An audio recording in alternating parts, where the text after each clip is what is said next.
Assalamualaikum Pak. Waalaikumsalam. Duduk di situ.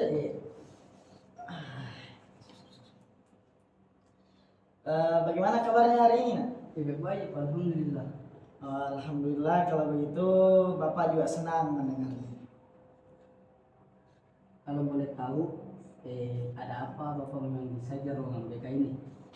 Jadi begini, Nak, berdasarkan pengamatannya Bapak sama laporan dari beberapa guru yang mengajar di kelas, katanya kamu ini sangat jarang ke sekolah. Bahkan 1 bulan terakhir ini tidak ke sekolah. Kalau boleh tahu, ada apa ya, Nak?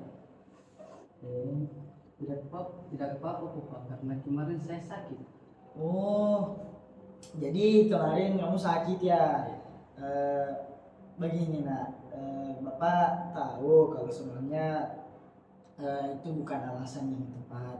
Jadi sebelumnya Bapak sampaikan terlebih dahulu bahwasanya dalam bimbingan dan konseling itu sangat menjunjung tinggi yang namanya asas kerahasiaan. Jadi apapun yang kamu ceritakan di sini akan menjadi rahasianya kita saja. Eh, jadi ceritakan saja apa yang mengganggu pikiran dan perasaan kamu, jangan sungkan atau takut untuk bercerita dengan Bapak. Anggaplah Bapak ini sebagai teman baik untuk kamu lah dalam bercerita. Saya masih ragu Pak.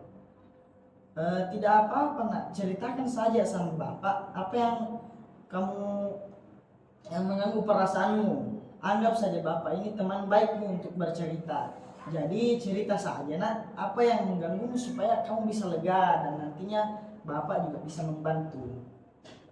Dan Bapak serius? Iya, Nak, kamu bisa percaya sama Bapak.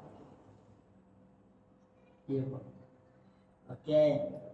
Mungkin sebelum kita melakukan proses konseling, kita lakukan dulu kontrak waktunya. Kalau dari Bapak sendiri 3 kali pertemuan dengan durasi 30 menit. Bagaimana? Apakah kamu bisa atau setuju? Setuju Pak. Oke. Nah, sebelum itu kita atur dulu posisi duduknya kamu ini. Kira-kira nanti kamu posisi duduknya begini saja supaya kamu bisa nyaman bercerita atau bagaimana? Atau kamu mau bertukar posisi? Sepertinya saya di sini. Oke. Kamu di sini saja sudah merasa nyaman begitu? Oke, baik. Jadi bagaimana? Apa kamu bisa menceritakan lebih lanjut terkait alasan kamu kenapa jarang datang ke sekolah? Jadi begini Pak, sebenarnya saya merasakan kurang nyaman dengan teman-teman kelas saya. Saya merasakan tidak cocok dengan sifat-sifat teman saya yang seakan-akan tidak yang mau bergaul dengan saya. Dan mereka juga hanya mau berteman dengan status ekonomi yang sama dengan mereka. Baik. Terima kasih karena kamu telah jujur dan bercerita kepada Bapak. Jadi kamu ini merasa kurang nyaman dan merasa tidak ada yang mau berteman dengan kamu. Kamu juga merasa memiliki latar belakang ekonomi yang berbeda dengan teman-teman kamu yang lainnya. Kemudian apakah masih ada hal lain yang membuat kamu jarang datang ke sekolah?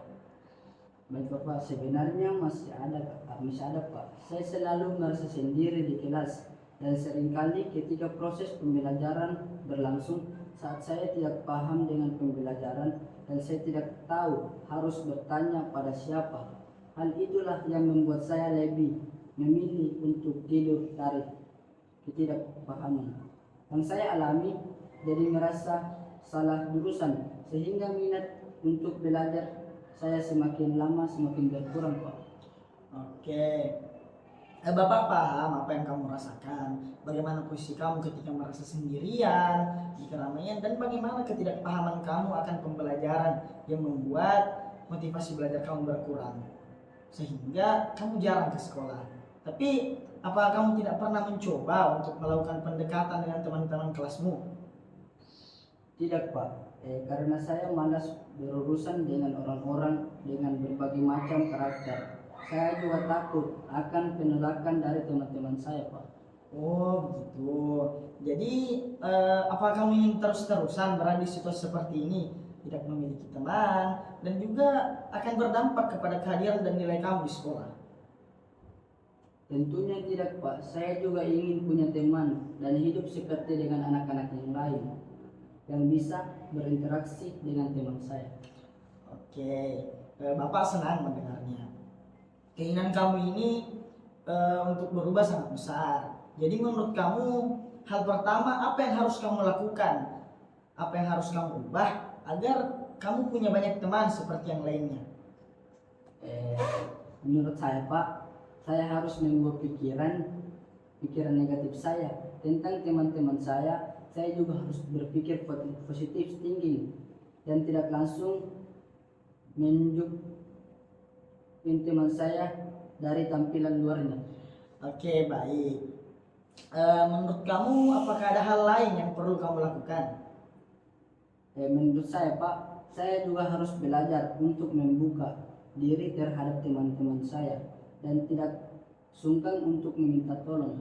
Oke, menurut Bapak itu merupakan suatu langkah yang baik. Bagaimana kamu juga bisa mencoba membuka diri, mencoba membuka komunikasi dengan teman-temanmu, entah itu melalui percakapan ringan, mengajak mereka berbicara, atau bahkan mencoba bergabung dengan kegiatan-kegiatan ekstrakurikuler di sekolah. Ini bisa menjadi cara untuk membangun hubungan yang baik dengan teman-teman kamu. Selain itu, ketika kamu merasa sendiri di kelas, apakah kamu pernah mencoba mencari teman belajar atau berdiskusi dengan teman-temanmu atau dengan guru mengenai permasalahanmu dalam pemahaman materi? Belum pernah Pak. Oke, mungkin kamu bisa memulai dengan berbicara kepada guru atau staf sekolah atau teman-temanmu yang merasa kamu bisa percayai. Mereka mungkin bisa memberikan bantuan tambahan atau merencanakan waktu konsultasi khusus untuk membantu kamu dalam pembelajaran. Jangan ragu untuk bertanya pada mereka karena tugas mereka adalah membantu kamu berkembang secara akademis. Selain itu, kamu bisa menjelajahi atau mencari opsi lain, pemilihan mata pelajaran atau program yang lebih sesuai dengan minat dan bakatmu. Yang paling penting, ingatlah bahwa perubahan memerlukan waktu dan proses. Kamu tidak sendiri, Bapak akan selalu ada untuk mendukungmu. Baik Pak.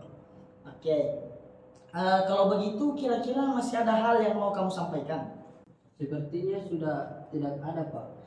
Oke, baik. Karena waktunya juga sudah hampir habis. Sebelumnya Bapak mau bertanya kembali terkait perasaan kamu setelah mengikuti proses konseling hari ini. Saya sudah cukup lega Pak, karena setidaknya saya sudah mengetahui apa yang harus saya lakukan untuk bisa menyesuaikan diri dengan lingkungan saya. Oke, kalau begitu sekarang kita evaluasi ya. Apakah solusi terkait dengan yang kamu sampaikan tadi? Bagaimana kamu mengubah pikiran-pikiran negatif? Bagaimana kamu harus berpikiran positif? Tidak menilai teman-teman kamu dari tampilan luarnya saja, dan juga tidak sungkan untuk meminta tolong. Nah, apakah nantinya hal tersebut bisa kamu terapkan bersama teman-temanmu? Menurut saya Pak, itu adalah cara yang tepat, karena selama ini saya langsung mengambil kesimpulan dari tindakan teman saya. Saya juga terlalu menutup diri. Oke, baik.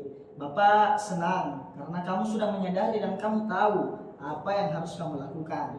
Nah, semoga kedepannya kamu bisa beradaptasi dengan teman-teman kamu, bisa mulai terbuka dengan orang-orang di lingkungan sekitar kamu, dan bisa lebih rajin lagi untuk datang ke sekolah. Selanjutnya, apakah ada hal lain lagi yang mau kamu sampaikan? Mungkin itu saja Pak. Oke, baik. Kalau begitu, mungkin kita akhiri pertemuan kita hari ini. Dan kalau ada misal perkembangan dan perubahan dari kamu, ingat untuk datang kembali ke Bapak. Jangan lupa, Bapak selalu ada di ruangan ini. Kamu boleh menceritakan segala sesuatu mengenai permasalahan kamu dengan Bapak. Dan intinya kita masih punya 2 pertemuan lagi. Pekan depan di hari yang sama kamu harus datang ke ruangan Bapak supaya kita bisa evaluasi bagaimana proses serta hasil dari apa-apa yang telah kamu lakukan. Bagaimana nak? Iya Pak, terima kasih banyak ya Pak sudah mendengarkan saya. Kalau begitu saya pamit di kelas dulu ya Pak. Oke, hati-hati nak. Ya. Jumpa. Ya, waalaikumsalam. Hati-hati.